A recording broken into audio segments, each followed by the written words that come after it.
Bienvenue dans l'Apocalypse glaciaire. Dans l'épisode précédent, Zhang a dépouillé la base de Xishan de ses derniers trésors, mettant la main sur des matériaux de construction de qualité militaire, des machines endommagées, des données dissimulées et une immense réserve de nourriture.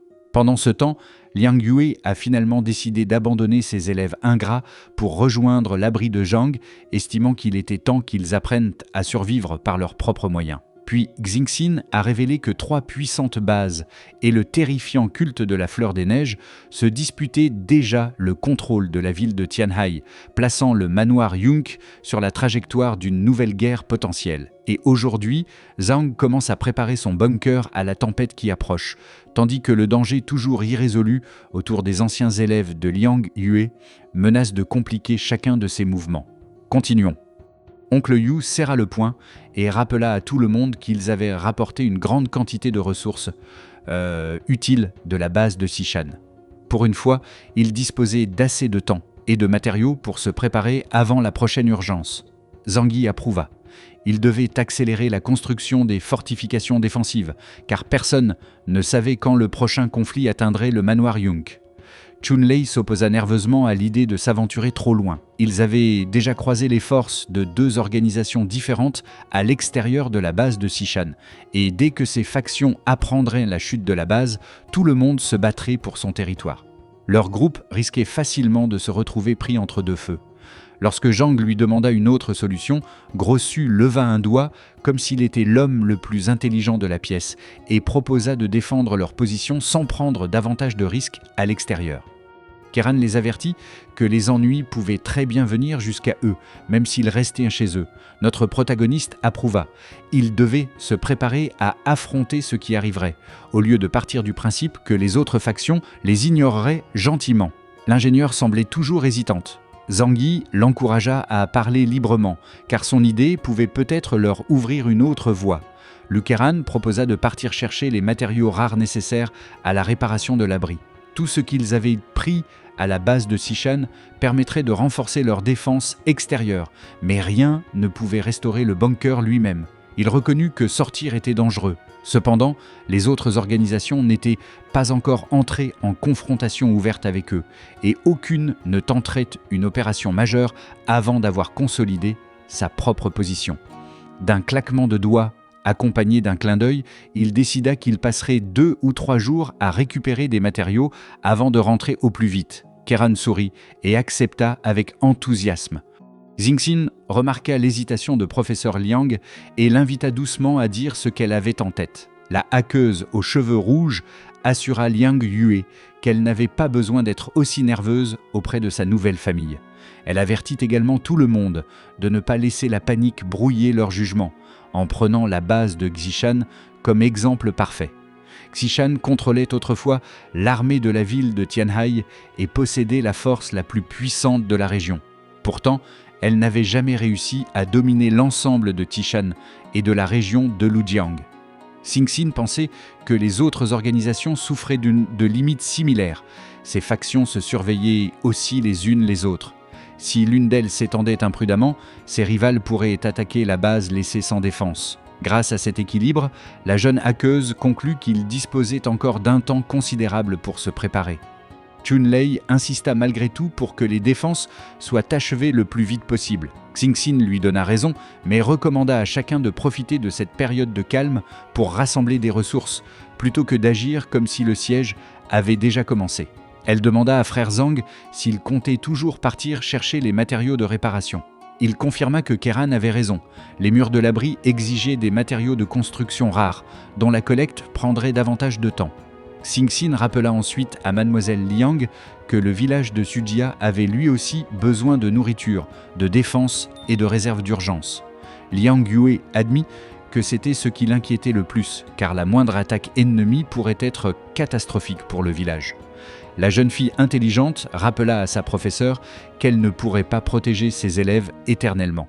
Il valait mieux les avertir, leur laisser de la nourriture et leur apprendre à se cacher avant que le danger n'arrive. Avec un sourire innocent, Xingxin promit qu'aucun ennemi n'était susceptible d'apparaître dans l'immédiat. Sirota sa boisson chaude en l'observant avec un sourire inquiétant. Si un ennemi approchait, les habitants du village de Zujia tomberaient les premiers. Sa petite stratège si adorable semblait déjà avoir des projets pour eux. Toujours à la recherche d'une solution, Liang Yue proposa d'utiliser les élèves comme ouvriers en échange de leur protection. Il lui demanda si ses élèves avaient seulement appris à pêcher. Dans le cas contraire, le froid les tuerait avant même qu'ils ne deviennent des ouvriers utiles. Tandis que professeur Liang baissait les yeux, il se demanda intérieurement comment des idiots incapables de pêcher sous la glace d'une rivière gelée étaient censés les aider à construire une forteresse. Xingxin adoucit la discussion en faisant remarquer que l'ennemi pouvait très bien ne jamais venir. Liang Yue ne pouvait qu'espérer que les choses se déroulent aussi paisiblement. Voyant qu'elle restait profondément inquiète, Zhang Yi lui promit de réfléchir à une solution spécialement pour elle. À la surprise générale, il déclara que si de véritables preuves d'une menace apparaissaient, il autoriserait ses élèves à vivre dans son abri. Lorsque la pièce plongea dans le silence, Zhang demanda si tout le monde le considérait réellement comme un homme froid et impitoyable. Liang Yu ne répondit rien, car c'était absolument le cas. Notre héros posa une main sur sa poitrine et affirma qu'il avait peut-être été ce genre d'homme autrefois. Mais maintenant que Liang Yue faisait partie des siens, tout était différent. Avec une détermination sans faille, il expliqua à la professeure d'arts martiaux qu'elle était désormais de la famille. Il l'aiderait donc à protéger toutes les personnes qui lui étaient chères. Liang Yue eut les larmes aux yeux après ce discours bouleversant, malheureusement bâti sur des mensonges, de la manipulation mentale et le sourire de service client le plus convaincant de toute l'Apocalypse. Elle avoua ne pas savoir comment remercier Zhang Yi. Il lui dit de ne pas mettre de distance entre eux. Tant qu'ils travailleraient tous dur ensemble, tout irait bien. Dans son esprit, la traduction était bien plus simple. Elle devait obéir à ses ordres et tuer toutes les personnes qu'il lui désignerait. Professeur Liang promit qu'elle ferait de son mieux. En le regardant, elle regretta d'avoir pris Zhang Yi pour un homme égoïste et se demanda comment elle avait pu se montrer aussi arrogante et pleine de préjugés. Zhang se leva et leva 2 doigts.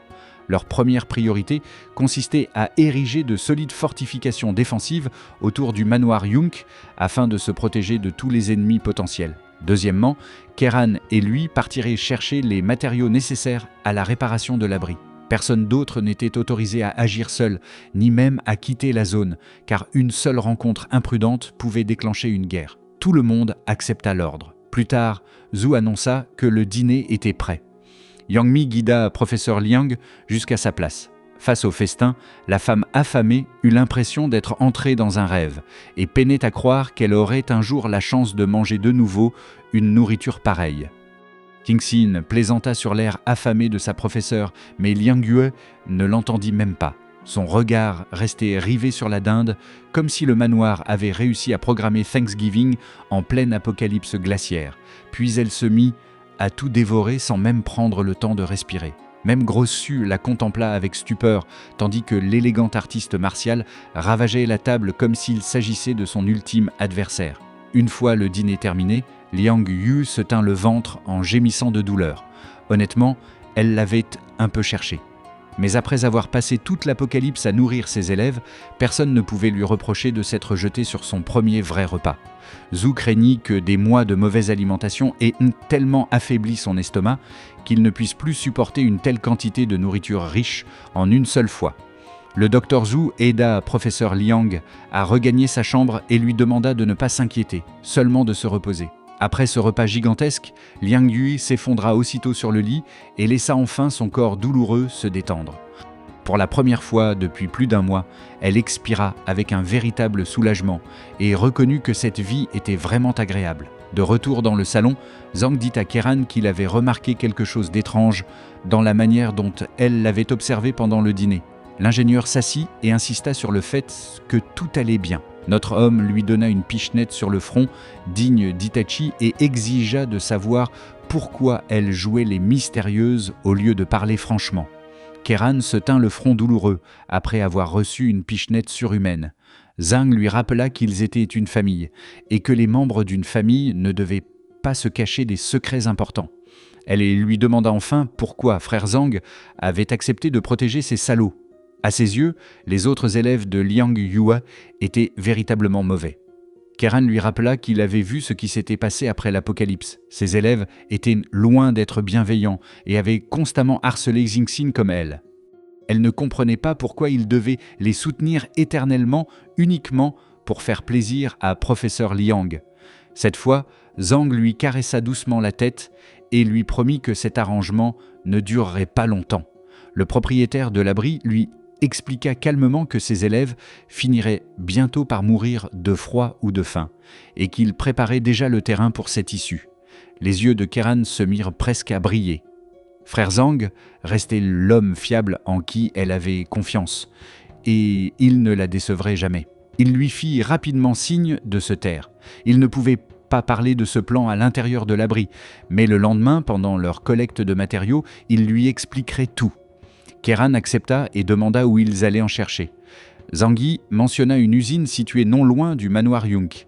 La talentueuse ingénieure se dirigea aussitôt vers son atelier afin de préparer une liste. En la regardant s'éloigner, il décida qu'il était temps de laisser des étrangers éliminer ces loups inutiles à sa place. Les membres des organisations rivales n'étaient pas ses partenaires obéissants, ils ne pouvaient donc pas contrôler chacun de leurs mouvements. Pour le moment, le stratège allait attendre de voir comment la situation évoluerait. Cet après-midi-là, tout le monde se réunit dans la neige pour ce qui ressemblait au pique-nique le plus glacial jamais organisé. Keran leur demanda d'abord de lui envoyer tous les matériaux. Notre protagoniste ouvrit des portails spatiaux et déplaça un énorme bloc de neige jusqu'à un autre endroit. Liang Yu dégaina l'épée Longming et tailla dans la masse gelée, avec la précision délicate d'un Michel-Ange travaillant en pleine apocalypse glaciaire. En quelques secondes, la professeure d'arts martiaux avait créé une brique de glace rectangulaire aux dimensions parfaites. Keran demanda à Oncle Yu de manipuler avec précaution les briques de glace et les barres de renforcement. Grâce à sa capacité de force surhumaine, l'homme plus âgé abaissa une énorme barre métallique à sa place et lui assura qu'il maîtrisait la situation. Alors que la construction se poursuivait, Zhang remarqua soudain quelqu'un qui se déplaçait dans le village de Zujia et se demanda ce qui se passait. À travers son monoculaire, il reconnut Cheng Wu conduisant une jeune fille dans une maison. N'était-ce pas l'une des élèves de Liang Yue ? Non loin de là, Tunlei s'effondra dans la neige, essuya la sueur sur son front et se plaignit que ce travail était épuisant. Le propriétaire de l'abri observa le duo entrer dans le bâtiment et comprit que, même maintenant, ces animaux refusaient d'abandonner leurs vieilles habitudes. Grosexu demanda ce que regardait frère Zhang. Notre homme lui conseilla de se reposer et fit semblant que rien d'important ne s'était produit. À la place, Zhang s'approcha de la professeure d'arts martiaux et lui dit qu'elle devait venir voir quelque chose de ses propres yeux. Avant de lui montrer, il annonça qu'il souhaitait s'excuser à l'avance. Liang Yue s'inquiéta aussitôt et lui demanda pourquoi. Le protagoniste prétendit avoir toujours considéré ses élèves comme égoïstes, mais l'un d'eux semblait apparemment avoir décidé d'aider une pauvre jeune femme. Il désigna la maison derrière lui et expliqua qu'ils étaient en train de s'entraider dans celle située au coin de la rue. Liang Yu fut horrifiée. Elle craignait que ses élèves ne fassent quelque chose de pervers aux enfants ou aux personnes âgées du village de Zujia. Déclarant qu'elle devait découvrir la vérité par elle-même, professeur Liang se précipita vers la maison. À l'intérieur, Cheng Wu bloqua la porte et regarda la jeune femme avec amertume. Avant l'Apocalypse, il avait couché avec de magnifiques femmes dans toute la ville de Tianhai. Maintenant, il se plaignait de devoir se contenter de ce qui était disponible. L'élève sans aucune honte s'assit sur le lit superposé et sortit un paquet de l'intérieur de sa veste. Il posa la nourriture sur le lit et ordonna à la jeune fille de se dépêcher, car il n'avait pas de temps à perdre. La jeune femme aux cheveux bleus, terrifiée, commença à retirer son écharpe et son manteau. La faim l'avait rendue si désespérée qu'elle acceptait cet échange humiliant. Derrière la porte, Liang Yu bouillonnait de rage. Elle avait fait tout ce qui était en son pouvoir pour maintenir ses élèves en vie, et voilà qu'ils exploitaient les habitants du village de Zujia. La professeure d'arts martiaux frappa la porte d'un coup de pied, si violent qu'elle vola aussitôt en éclats. Cheng Wu fixa son ancienne professeure avec stupeur et lui demanda en criant ce qu'elle fichait ici. Il retrouva rapidement son calme et lui demanda de comprendre qu'il était un jeune homme en bonne santé, avec certains besoins. Puis il donna une légère gifle à la femme, comme on corrigerait un chien docile, et insista sur le fait qu'il ne l'avait jamais forcé. Il lui ordonna de confirmer qu'elle acceptait cet arrangement de son plein gré. La jeune fille, terrifiée, acquiesça en silence, mais le désespoir inscrit sur son visage racontait une toute autre histoire. Liang Yue ramassa la nourriture sur le lit et demanda pourquoi Cheng Wu avait toujours affirmé qu'il n'avait jamais assez à manger. Elle écrasa le paquet d'une seule main et hurla. « Alors pourquoi est-ce que tu l'utilises pour ça ?» Au lieu d'éprouver la moindre honte, Cheng Wu serra les dents et déclara à professeur Liang que son seul rôle consistait à obéir et à leur apporter de la nourriture. Pourquoi tenait-elle autant à contrôler tout le reste ? L'élève affirma froidement que les portions qu'elle leur donnait étaient insuffisantes. Ils devaient donc se débrouiller par eux-mêmes. Par conséquent, ce qu'ils faisaient de cette nourriture ne la regardait absolument pas. Liang recula devant une déclaration aussi éhontée, incapable de faire sortir de sa bouche autre chose qu'un mot brisé. Cheng Wu attira la jeune fille contre lui et demanda à sa professeure de partir, car elle commençait à devenir gênante. Désemparée face à cette situation, la combattante éprise de justice ferma les yeux et s'enfuit de la petite maison. Plus tard, Zhang Yi et Chun Lei grignotaient pendant une courte pause lorsqu'elle s'approcha. Avec un sourire entendu, notre protagoniste observa que la vérité pouvait parfois peser terriblement lourd. Liang Yue scruta son visage à la recherche de la moindre lueur d'espoir et lui demanda s'il l'avait toujours considérée comme une idiote. Baissant les yeux avec humiliation, elle répondit elle-même à la question et admit qu'elle avait été stupide. Notre héros lui demanda de ne pas lui en vouloir de lui avoir révélé la vérité. Il ne l'avait fait que parce qu'il estimait qu'elle méritait de comprendre ce monde. En passant devant elle, Zhang lui promit de respecter le choix qu'elle ferait ensuite. Professeur Liang demanda calmement à tout le monde de la laisser seule quelque temps. Alors qu'elle retournait vers le bunker, Gro Xu demanda ce qu'elle avait vu. Zhang Yi expliqua que ses élèves amadouaient ou forçaient des femmes à coucher avec eux. Chun Lei passa un bras autour des épaules de notre homme et se plaignit qu'il était vraiment cruel de ne pas lui avoir fait profiter du spectacle. Zhang le fixa avec incrédulité et lui demanda si c'était sérieusement la seule chose qui l'intéressait. Dans la chaleur de sa chambre, Liang Yue ferma la porte, se laissa glisser jusqu'au sol et songea que tout ce qu'elle avait accompli et défendu venait soudainement de perdre tout son sens. Quelques minutes plus tard, quelqu'un frappa et demanda si professeur Liang allait bien. Elle ouvrit la porte et trouva notre protagoniste devant elle. Malgré son état lamentable, Liang s'excusa et promit de se reprendre rapidement afin de retourner travailler. Zhang Yi lui assura que personne n'avait désespérément besoin de sa force de travail. La construction des fortifications ne prendrait pas plus de 3 jours. Il était venu parce qu'il s'inquiétait sincèrement pour elle, une affirmation qui laissa la professeure d'arts martiaux stupéfaite. Rougissante, Liang Yue détourna les yeux et insista sur le fait qu'elle avait seulement besoin de repos. Notre homme lui demanda s'il comptait poursuivre cette conversation dans le couloir. Elle finit donc par l'inviter à entrer et lui dit de s'asseoir où il le souhaitait. Assis au pied du lit, Zhang reconnut que cette prise de conscience l'avait frappé de plein fouet. Malgré tout, il espérait qu'elle continuerait de regarder vers l'avenir, car un long chemin les attendait encore.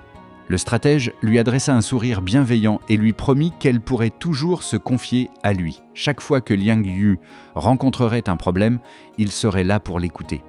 Elle s'assit à côté de lui et lui demanda une réponse honnête. Zhang Yi ne voyait-il en elle rien de plus qu'une jeune femme naïve et stupide ? Il admit qu'elle paraissait effectivement naïve, mais ajouta qu'il comprenait qu'elle devait avoir ses raisons. Liang Yue leva les yeux vers le plafond et expliqua qu'elle pratiquait les arts martiaux depuis l'âge de 3 ans, jusqu'à devenir aussi forte que n'importe quel homme.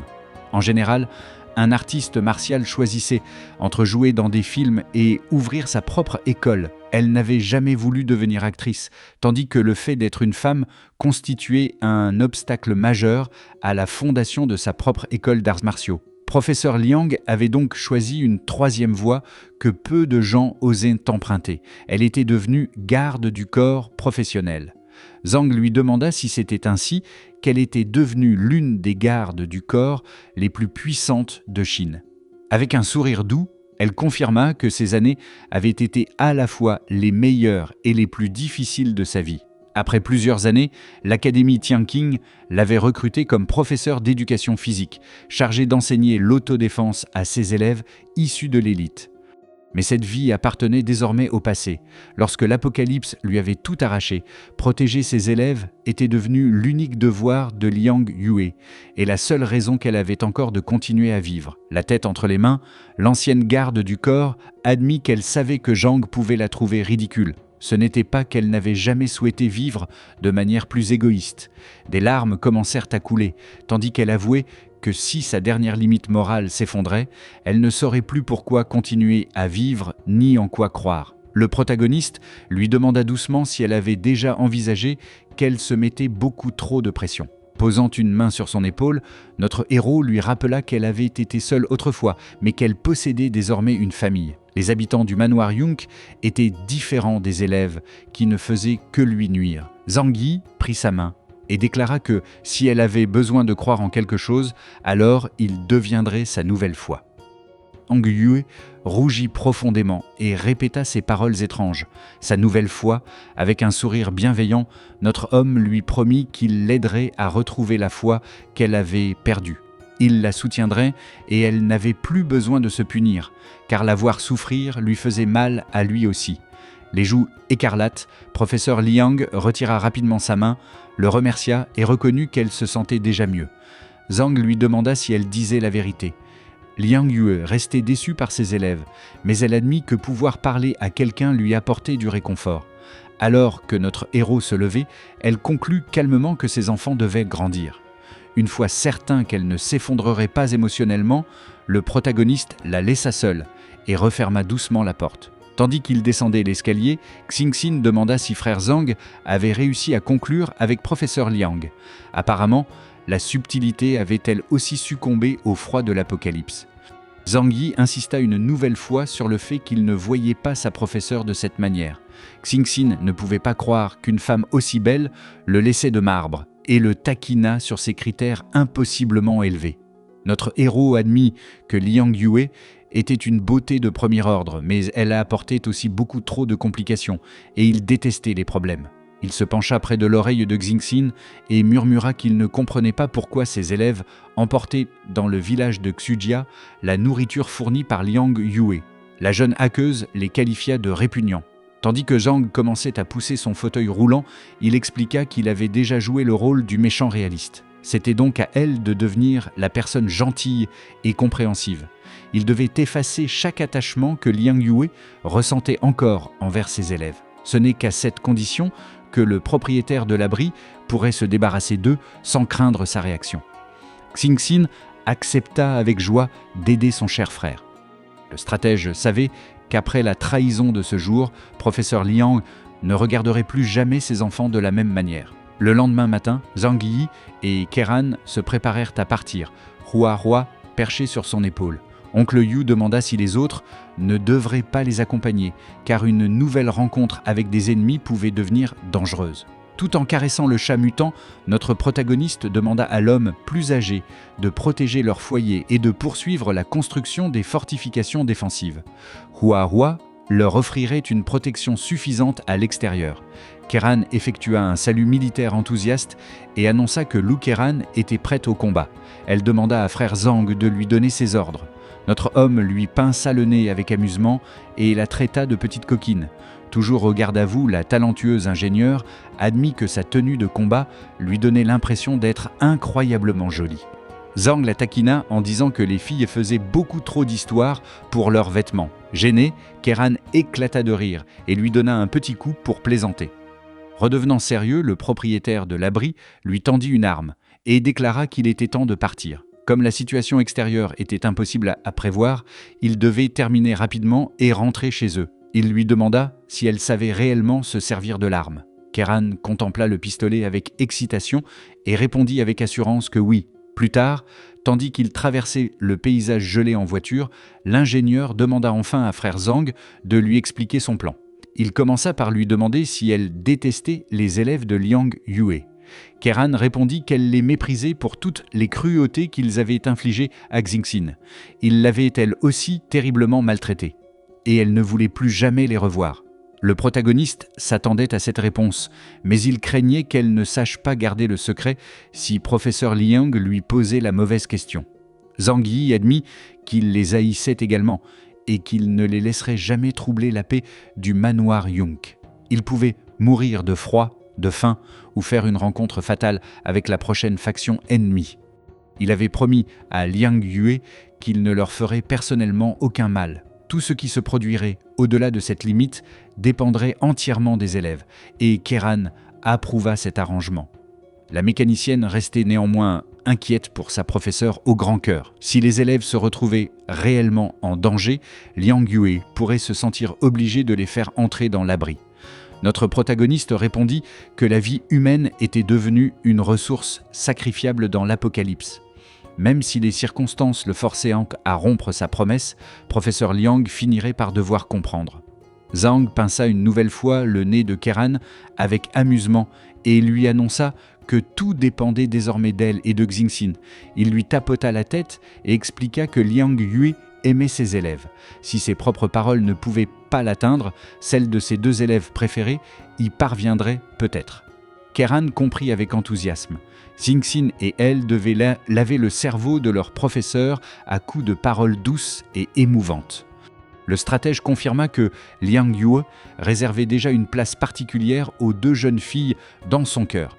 Il leur suffisait de se faire aimer encore davantage. Keran salua et répondit « Bien compris, chef ».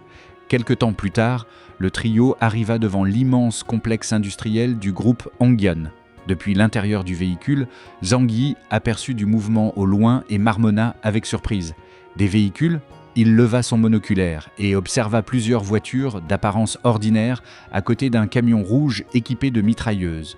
Notre homme peinait à croire qu'un véhicule aussi ridicule fonctionnait encore. Keran lui demanda ce qu'il avait repéré, alors il lui tendit le monoculaire. L'ingénieur sursauta à cette vision et demanda quel genre de cauchemar ces gens avaient bien pu construire. Leur modification était si laide qu'elle avait envie de s'arracher les yeux. En ouvrant un portail spatial à l'intérieur de la voiture, le protagoniste reconnut qu'il avait sous-estimé l'efficacité des factions rivales. Ces hommes avaient déjà envahi l'ancien territoire de la base de Sishan depuis la frontière. Il envisagea de les éliminer immédiatement, mais tuer les membres d'une faction inconnue sans réfléchir aux conséquences pouvait se révéler dangereusement imprudent. Keran étudia les véhicules modifiés et expliqua que leur autonomie était médiocre. Ils ne pouvaient pas dépasser 20 km/h. Pire encore, ces modifications grossières consommaient une quantité énorme de carburant. Quiconque était capable de faire fonctionner 3 véhicules en même temps devait disposer de réserves considérables. Ce détail attira immédiatement l'attention de Zhang Yi. Notre héros confirma qu'elle voulait dire que ces engins brûlaient beaucoup plus de carburant que les véhicules des neiges. Keran répondit que ces véhicules lourds étaient d'une inefficacité extraordinaire. Elle estima que leur poids supplémentaire leur faisait consommer 5 fois plus de carburant que la voiture de Zhang. Le stratège posa une main sur son menton et afficha un large sourire. L'essence était presque impossible à obtenir et même la base de Xishan utilisait rarement des motoneiges. Ces véhicules ne pouvaient appartenir qu'à la base de Yangsheng. Keran resta stupéfaite. La base de Yangsheng se trouvait de l'autre côté de la ville de Tianhai. Zhang Yi reprit la route et l'avertit de se préparer à une confrontation directe. Quelques instants plus tard, leur véhicule blindé s'approcha des 3 voitures et des hommes armés qui les attendaient à côté. Un homme aux cheveux longs et à la moustache leva son fusil et leur ordonna de s'arrêter. Il déclara que la base de Yangsheng avait revendiqué l'usine et exigea de connaître leur identité. À l'intérieur de la voiture, notre protagoniste activa quadruple vitesse et demanda à Keran de rester où elle était. Zhang sortit avec roi-roi, leva ses mains vides et prétendit venir sans aucune intention hostile. Si Yangsheng avait atteint l'usine en premier, il ne contestait pas leurs revendications. Le propriétaire de l'abri expliqua qu'il avait seulement besoin de quelques matériaux et qu'il apprécierait qu'ils lui facilitent la tâche. Le scout plus âgé remarqua l'insigne de Xishan sur la tenue de Zhang Yi et se demanda si la base de Xishan n'avait finalement pas été entièrement détruite. Les autres soldats les observaient sous des casques bon marché, qui semblaient tout droit pillés dans une partie de PUBG. L'un d'eux se demanda quel genre de monstre pouvait survivre à la destruction de sa base, tandis qu'un autre se contentait d'admirer le véhicule hors de prix. Un scout plus prudent leur ordonna de ne pas baisser leur garde. Quiconque avait survécu dans de telles conditions devait être puissant, et cet inconnu ne montrait aucune peur, malgré tous les fusils braqués sur lui. Il demanda à quelqu'un d'appeler leur capitaine. L'homme aux cheveux longs annonça à notre héros qu'il discuterait une fois le capitaine arrivé. Zhang Yi se contenta de sourire et accepta d'attendre. Puis son regard glissa sur le côté lorsqu'il remarqua quelque chose près du toit de l'usine. Un trou et une corde suspendue révélaient que quelqu'un était entré par le haut en utilisant exactement la même méthode que le protagoniste autrefois. Quelques instants plus tard, un homme barbu en sortit. Notre homme nota calmement qu'une personne importante avait enfin décidé de se montrer. Le nouveau venu se redressa, toucha son poignet et remit bien droit l'emblème rouge et jaune sur sa poitrine. Yi l'étudia attentivement. Même si le capitaine barbu n'était pas un surhumain, il n'avait clairement rien d'un adversaire ordinaire. Le chef de Yangsheng demanda quel poste l'inconnu occupait à la base de Sishan. Sans la moindre hésitation, le stratège se présenta sous le nom de Zhang Beihai, capitaine de l'équipe des opérations spéciales de la base de Sishan. L'homme barbu accepta cette histoire. Il était parfaitement plausible qu'un capitaine haut placé de Sishan ne voyage qu'avec une seule partenaire. Croisant les bras, il demanda si Zhang Beihai comptait les chasser. La base de Sishan avait disparu. Ses survivants n'étaient donc pas en position de défier la base de Yangsheng ni de tenter quoi que ce soit d'imprudent.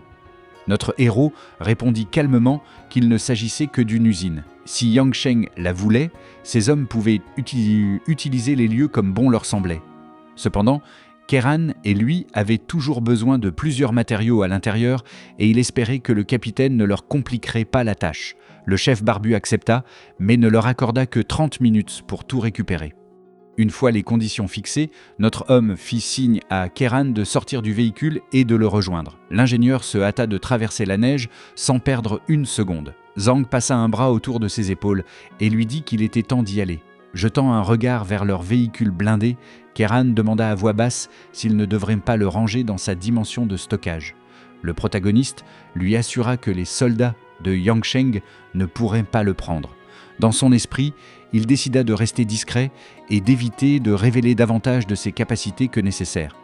Zhang Yi et Keran se dirigèrent tranquillement vers les bâtiments de l'usine, Hua les suivant de près.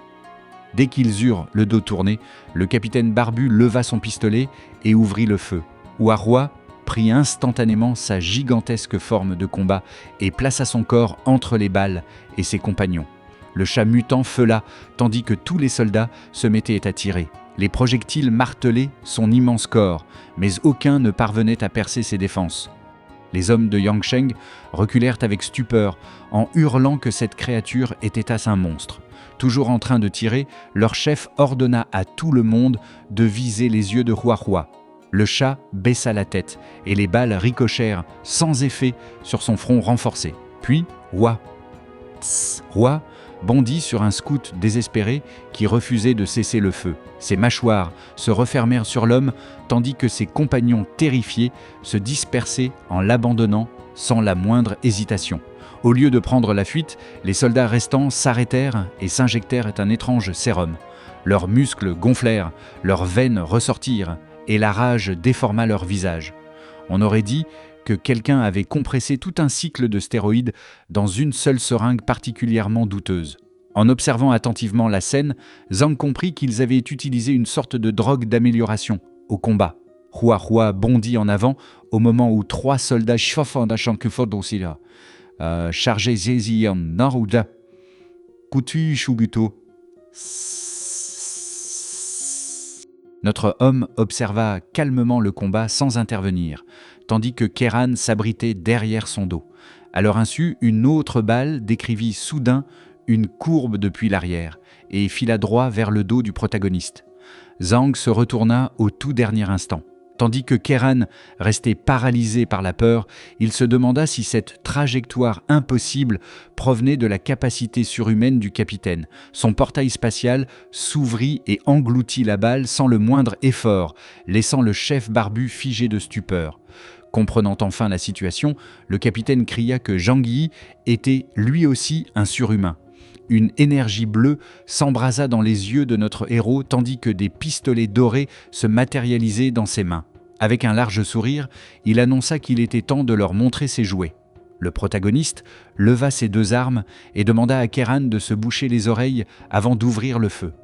Voyant leur cible riposter comme un véritable gangster, le chef de Yangsheng ordonna à tout le monde de se disperser.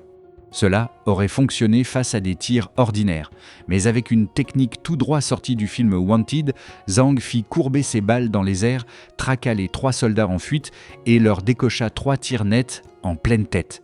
Triple élimination. La 4e balle décrivit une courbe jusqu'au capitaine.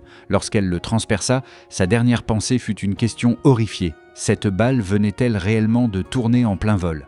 Notre protagoniste souffla froidement la fumée qui s'échappait de l'un de ses pistolets, tandis que Kieran le contemplait derrière lui avec une admiration absolue. Frère Zhang Yi avait un style incroyable. Le propriétaire de l'abri afficha un grand sourire et prétendit qu'il l'avait forcé à agir. Derrière lui, Hua Hua goûta les humains tombés au sol avant de perdre aussitôt tout intérêt. Aucun d'eux ne possédait une capacité digne d'être absorbé. Zhang secoua la tête avec déception et se qualifia de pacifiste constamment obligé d'éliminer des gens.